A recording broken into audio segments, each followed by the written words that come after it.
JD Vance leaned into the camera during a live interview in London. He smirked, shrugged slightly and said, "These lads in red coats. Looks good for tourists, but they wouldn't last 5 minutes in a real war zone." The room went quiet and the world watched it happen. What he didn't know was that one of those guards had lasted, fought, bled. And he wasn't just any soldier in red.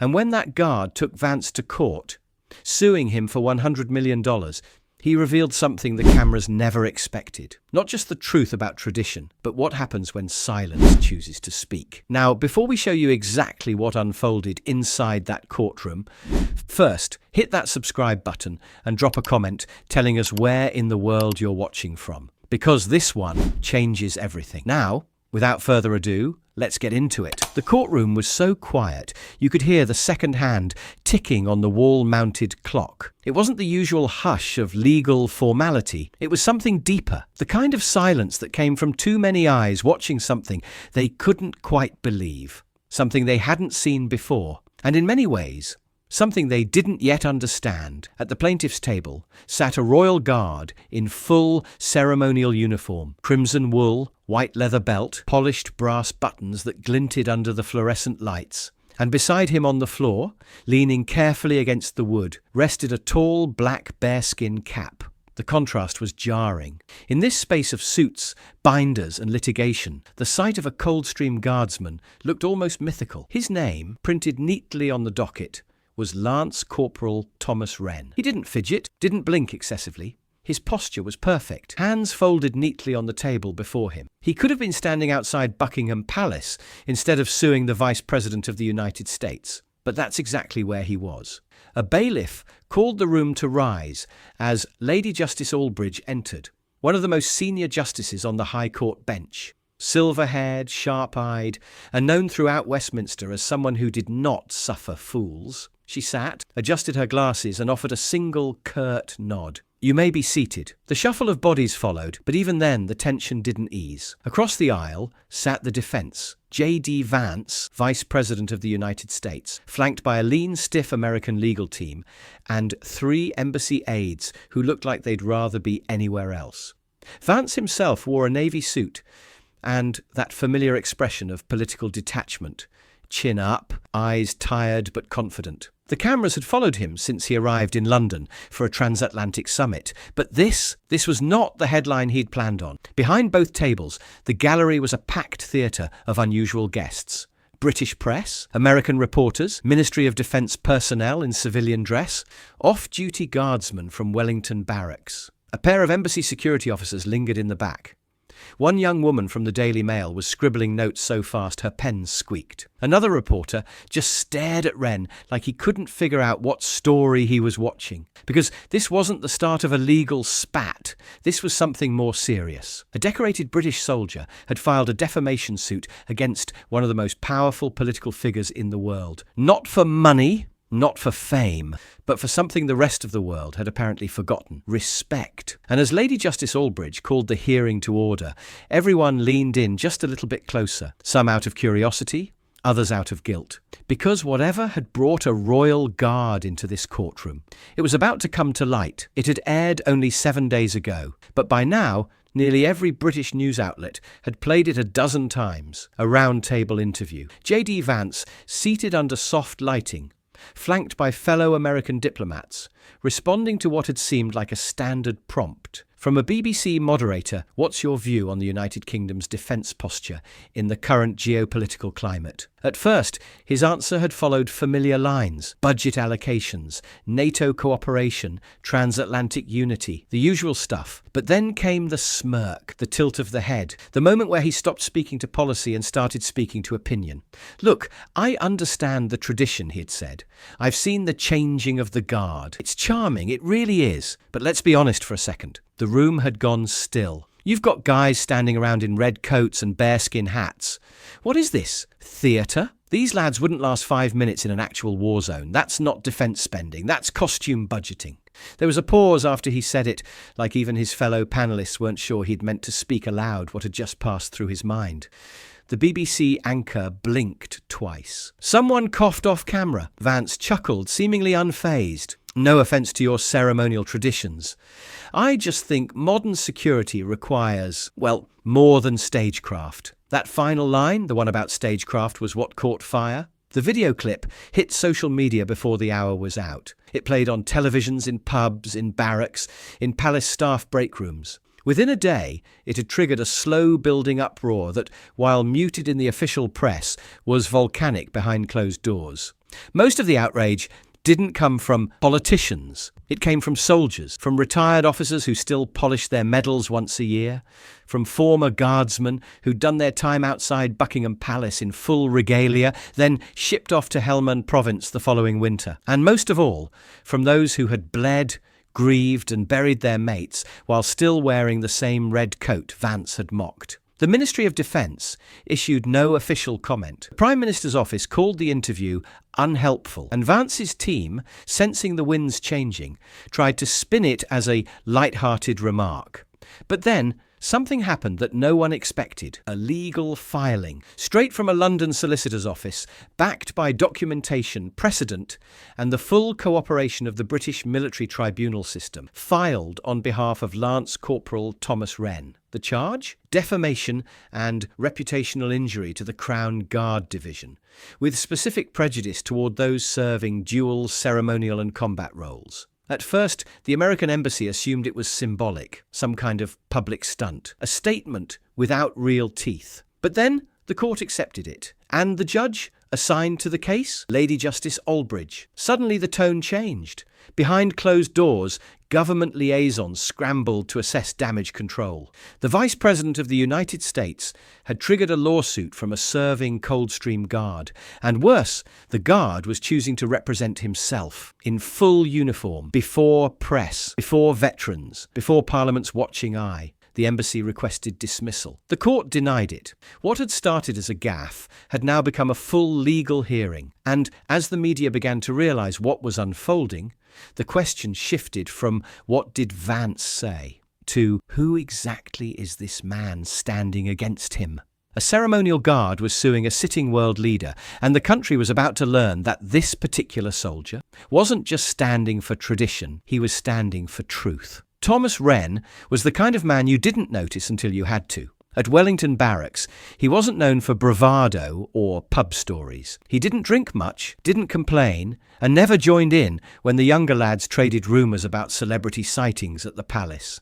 He was just there, on time, squared away, always ready. But within the Coldstream Guards, there was a nickname whispered with quiet respect, the Still One. Because no matter what happened, heat, sleet, screaming tourists, crying children, hecklers waving camera phones in his face, Thomas Wren never flinched, never blinked, never even shifted weight. He could hold position for hours, like he was carved from marble, and the only people who understood how rare that truly was were the ones who had worn the red. Wren grew up in Lancashire, the son and grandson of guardsmen. His father, Frederick Wren, had served in the Grenadier Guards before transferring to ceremonial duty in his later years.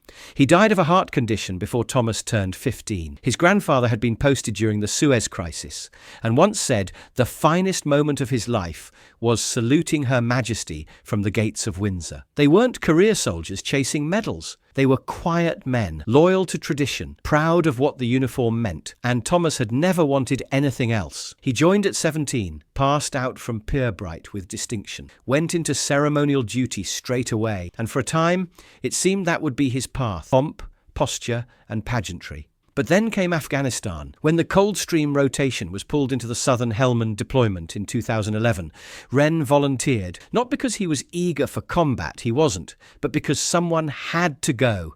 And the men he'd trained with were already loading into transport planes. What happened during that deployment never made it into the press. It wouldn't, because the mission Wren ended up in the middle of was classified, buried inside a sandstorm of bureaucratic red tape and intelligence compartmentalization. But among the soldiers who served alongside him, the story is legend. A convoy of Allied personnel ambushed near a canal bend just outside Sangin. A burning vehicle. Communications down. Chaos in the dust. Wren, the quiet ceremonial lad from Queen's Guard duty, pulled 3 wounded men from the flaming wreckage. One of them, a civilian logistics officer from the US. He was shot in the calf during the extraction, kept crawling, dragged the last man out before the ammo cooked off. No video. No medal ceremony. The mission was buried under the phrase, sensitive cross-national engagement. Wren recovered without fanfare. He declined reassignment, went back to ceremonial duty as if nothing had happened, and he never spoke of it, not even once. Not until now. The only outward sign of his combat history was the small silver clasp on his service ribbon bar, one that most tourists didn't notice. But fellow soldiers knew. And when new recruits asked why Wren never reacted to the chaos around him, they were told, he's already seen worse. Years passed, faces changed, but Wren remained constant, a figure of tradition, the kind of man people assumed would stand silently at his post until retirement, until the day the Vice President of the United States went on live television and reduced all of it, his service, his sacrifice, the uniform his family had worn for 3 generations, to a stage costume. A propriedade. Wren didn't storm the embassy. He didn't post an angry video. He didn't call the press. He called his solicitor, and for the first time in 20 years, he submitted a formal request to speak. Because in his world, you didn't break silence unless the silence itself became injustice. No one at Wellington Barracks believed he'd go through with it. Not Wren. Not the still one. But when the court summons arrived, and the world realized who was sitting at the plaintiff's table, everything changed. He wasn't just suing for slander. He was standing for every man who had bled in red wool and still came back to stand perfectly straight while the world forgot what they'd done. This wasn't theatre. It was testimony. The courtroom hadn't moved since the recess was called, but something in the air had shifted. It wasn't the temperature, it was the anticipation, a low-grade voltage passing through rows of silent observers, each one leaning forward just slightly as Lance Corporal Thomas Wren rose from the plaintiff's table and approached the witness stand. He wore the same uniform he'd worn when he stood guard over the Queen's coffin. The same uniform he'd worn in the dust of Helmand province. The same one JD Vance had laughed off as theatrical. He didn't look angry, he looked precise. Lady Justice Albridge adjusted her glasses, gave a small nod and said simply, "Lance Corporal Wren, you may proceed with your statement." Wren settled into the chair, back straight, chin level. He placed both white-gloved hands on his thighs and looked ahead, not at Vance, not at the jury, but at the middle distance. That same fixed gaze that every guardsman learned early in training. "My name is Thomas Wren," he began. "I have served with the Coldstream Guards for 19 years. 10 of those years have included ceremonial detail at Buckingham Palace, Windsor Castle, and Horse Guards Parade. The other 9 were spent in live defence operations, both abroad and at home. His voice was even, not loud, not trembling, just there, anchored like the man himself. "I appear before you today, not as a man seeking restitution for wounded pride. I appear in uniform, because the insult I am addressing was not directed at me personally, but at this." He placed a single gloved hand against his chest, over the scarlet wool, just above his medals. The Vice President of the United States referred to this uniform, and by extension the men who wear it, as stagecraft. He claimed we would not last 5 minutes in a war zone. He made these remarks on international television during a diplomatic visit to this country, and with full knowledge of their reach. The courtroom was silent. Wren continued, "I do not speak in anger. I speak in defence of the truth. This uniform has been worn by those who served at the Somme, at Dunkirk, at Kandahar. This coat has absorbed blood. This bearskin cap has been removed in mourning. We stand not to be seen, but to remember what we swore to protect." A murmur rippled faintly through the gallery, but no one dared interrupt. JD Vance's legal team shifted uncomfortably. Then the American Defense Counsel, a greying man with a Midwestern accent and a polished tie, stood and cleared his throat. "Objection, Your Ladyship. While we appreciate the eloquence of the witness, we must reiterate that the Vice President's comments fall under diplomatic immunity and freedom of expression, not actionable defamation." Justice Albridge didn't even look at him. "Overruled," she said quietly. "The context and harm of the statement are under review. The witness may continue." Wren gave a small nod. "My testimony is not political. It is personal, because the moment a uniform becomes a punchline, we teach the next generation that dignity is optional." He turned his head just enough to glance toward Vance. No malice in his eyes, just clarity. "I chose to wear this uniform into court today because it was the uniform that was mocked, not merely the man inside it." He let the words settle, then folded his hands again. For a long moment, Lady Justice Albridge said nothing. She only stared as if weighing more than legal precedent. Then she looked down, tapped her pen once and said, "Let the record reflect that the witness has spoken under oath. His full testimony is permitted." No applause, no outburst. But you could feel it. This wasn't a legal technicality anymore. This was a reckoning. Thomas Wren didn't raise his voice. Didn't need to. When he began recounting the events of February 14th, 2011, in a remote stretch of Helmand province, you could hear the breath catch in the gallery. "It was a joint NATO supply convoy," he said, "tasked with delivering munitions and first aid kits to a forward position. We were rerouted after intelligence suggested the original path was compromised. They were right." The courtroom sat frozen. There were 8 vehicles in the column. Our lead armoured truck hit an IED outside a canal bend. 4 personnel inside. 1 was killed on impact. 2 were trapped. The last was a civilian contractor who managed to crawl out, but was badly burned. His voice didn't break, but you could hear the rhythm slow, as if each word had to be chosen carefully. The explosion was followed by small arms fire from a ridge about 400 metres out. I was in the 5th vehicle. No order came through. Communications were down. Dust covered everything. He shifted his gaze toward the judge, not for effect, but to anchor himself. I disobeyed protocol, left the vehicle, ran through open terrain to reach the front line, pulled one of the trapped men out under fire, went back for the second, took a round to the calf and kept going. He didn't embellish, didn't dramatise. These actions were not reported publicly. At the time, the engagement was classified under Joint Operational Intelligence. I was debriefed, decorated quietly. My unit rotated out 3 weeks later. A pause. Permission to disclose these details was granted by the Ministry of Defence this week, due to the nature of these proceedings. Even Vance's legal team didn't object. Because in that moment, you could feel the room recalibrate. The same man who stood for hours outside the palace gates while tourists mocked him had once bled into the desert sand, dragging men to safety in a uniform JD Vance called Courtroom. Wren continued, "I wore this same uniform, this exact cut and colour, beneath my ballistic armour. The tunic was folded into my kit bag. I pulled it out the morning we flew home. It was wrinkled, still smelled of sand and antiseptic. I pressed it myself before standing duty the next day." He looked directly at the jury box now. "No one asked me what happened. No one needed to. Because we know, all of us who serve, this uniform doesn't just represent ceremony, it represents continuity." His voice dropped slightly. "On the day of the Queen's funeral, I stood guard outside Westminster Hall for 6 hours without movement.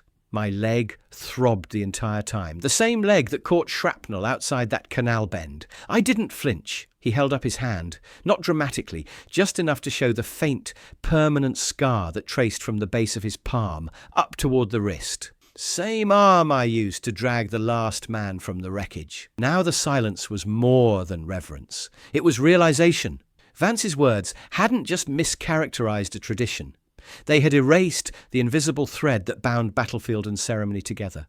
Wren rested his hands again on the stand, finishing simply. "Mr. Vance claimed that men like me wouldn't last 5 minutes in a real war zone. My testimony is not to prove otherwise, but to remind the court that many of us already have." He glanced briefly toward Vance, but still without venom. "And I don't wear red for decoration," he added. "I wore it when I bled." The final words landed like a drumbeat in a cathedral, the kind that echoes long after the sound has gone. Wren's solicitor didn't speak. He didn't need redirect. No cross-examination could erase what had just been spoken into the public record. Justice Albridge sat motionless for several beats, then said softly, "Witness may step down." Wren gave a subtle nod, stood, and returned to his table. And though no protocol existed for the moment, one man in the gallery, an older veteran, with a campaign medal pinned to his lapel, rose to his feet, not to protest, not to cheer, but to stand. One by one, others followed, not in defiance, not in rebellion, but in recognition of a man who had stayed silent for years. And when he finally chose to speak, reminded everyone listening what dignity truly sounded like. JD Vance sat, stiffly behind his table, jaw clenched, eyes fixed forward. His legal team, once calm and composed, now flipped through folders with the urgency of people who knew they were bleeding ground. The courtroom hadn't erupted. It hadn't needed to. The weight of Lance Corporal Wren's testimony wasn't theatrical. It was surgical. It was surgical. Each sentence carved through the notion that tradition and service were separate things. Still, the defense had to respond. The lead counsel rose, buttoned his suit jacket, and approached the stand with the careful neutrality of a man who knew any misstep could backfire spectacularly. "We do not question the integrity of the plaintiff," he began smoothly, "nor do we deny the service record he has just shared.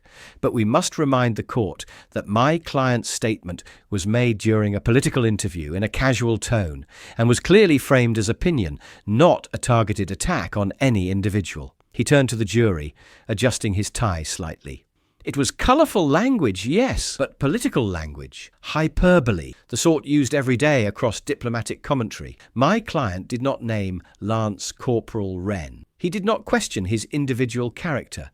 He made a comment about military optics in general terms. He paused for effect, as if expecting the room to nod along. No one did. Furthermore, he added, there is no evidence that Vice President Vance was aware of Lance Corporal Wren's service history when the statement was made. It was not personal." Then came the sound of a door opening at the rear of the courtroom. The solicitor for Wren stood. "Permission to call a rebuttal witness, Your Ladyship." Justice Albridge arched a brow. "Name?" "Sergeant Matthew Kramer, United States Marine Corps, stationed in Kandahar during the 2011 engagement, referenced in testimony that caught Vance's attention. The defense objected, predictably, but it was waved off. "The court will hear the witness," Albridge said. "Proceed." Sergeant Kramer stepped forward. Tall, solid building, clean marine haircut, wearing civilian clothes but walking with unmistakable military posture. He swore his oath and sat. "Sergeant Kramer," Wren's solicitor asked, "do you recall the engagement at the Canal Bend outside Sangin in February 2011? "Vividly," Kramer said. "I was part of the response unit that pulled security during the extraction. Saw Wren drag the last man out of a truck that was already cooking off. Thought he was dead when we reached him.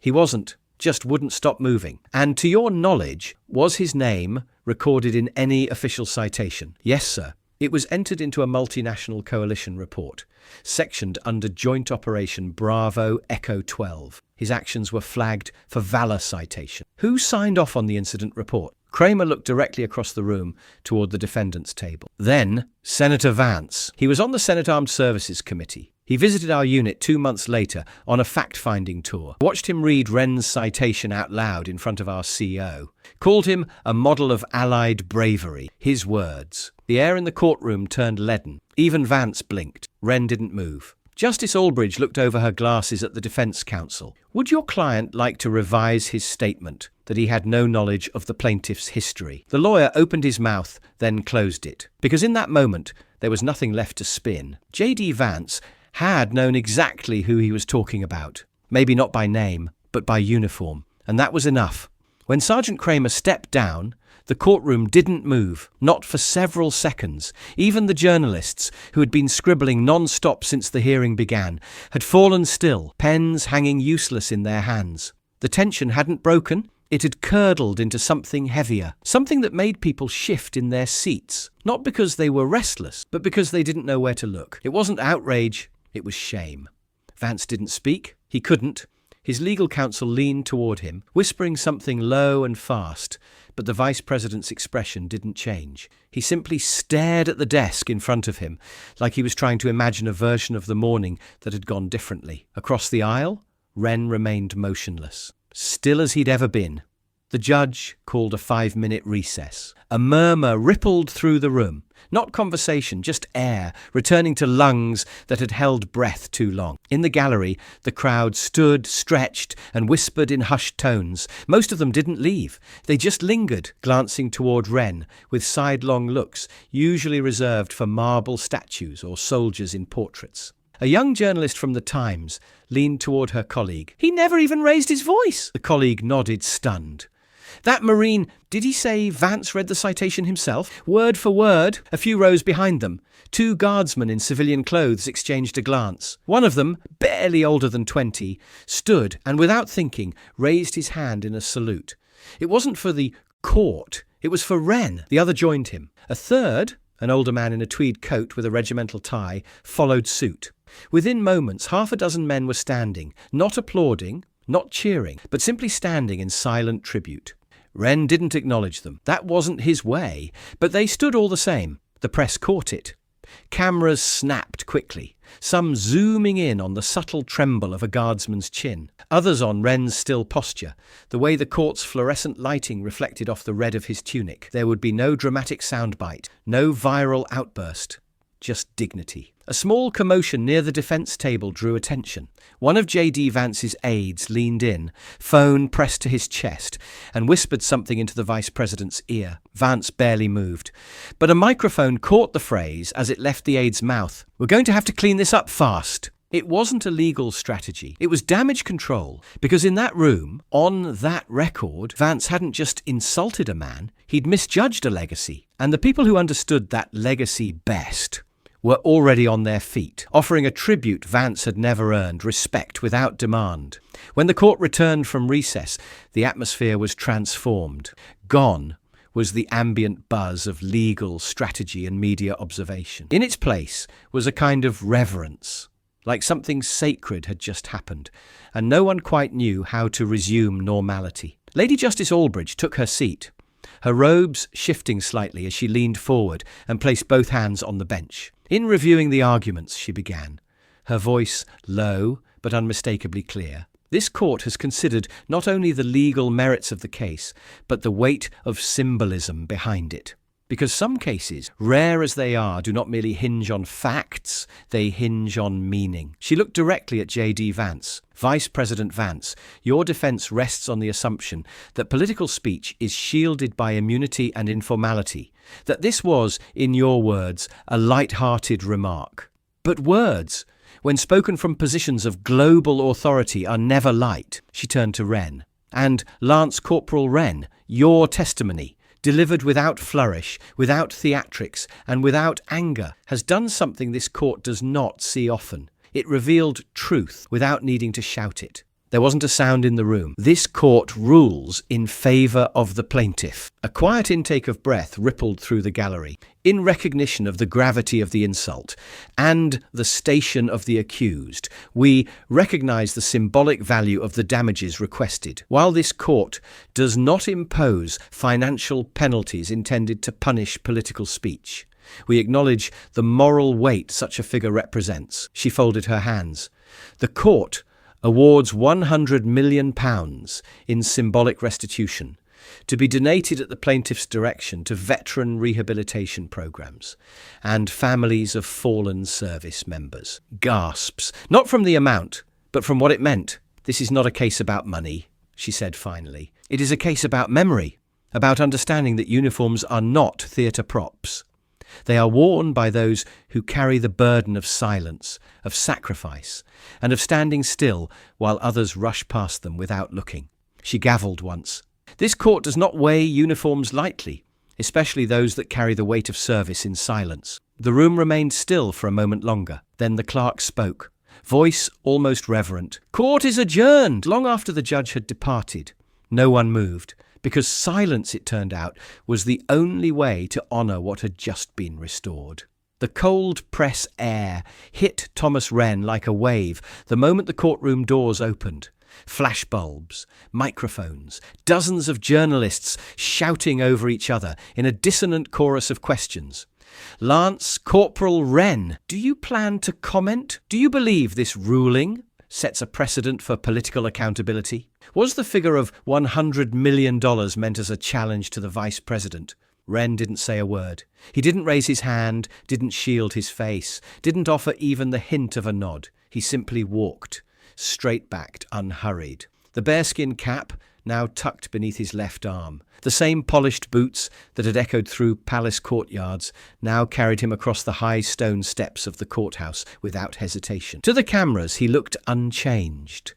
But in the silence behind his eyes, something had finally shifted. He'd spoken and been heard. As he reached the bottom of the steps, the crowd surged forward. But then something remarkable happened. A little girl broke free from her father's hand. She couldn't have been older than 6. Blonde ponytail, plastic souvenir bearskin cap, too large for her head. She darted forward past the camera crews, through the tangle of legs and tripods, until she stood directly in Wren's path. Then she saluted, sloppily, arm too high, feet too close together, but there was no mistaking the intent. She was looking at him the way children look at statues, like maybe, just maybe, he wasn't real. Wren paused, and for just a moment, no more than a heartbeat, he lowered his head. His eyes met hers, and with the faintest dip of his chin, he returned the salute. The crowd didn't cheer, they didn't clap, but a hush rippled outward. A reverence not for the lawsuit or the ruling or the politics, but for the man. A BBC reporter lowered her mic and whispered to her cameraman, "That man just won without raising his voice." Back at Wellington Barracks, Wren stood quietly in front of his locker. The red tunic had been folded with ceremonial precision. The bearskin cap hung on its peg. He moved with care, undoing his gloves, removing each button loop like he'd done 1,000 times before.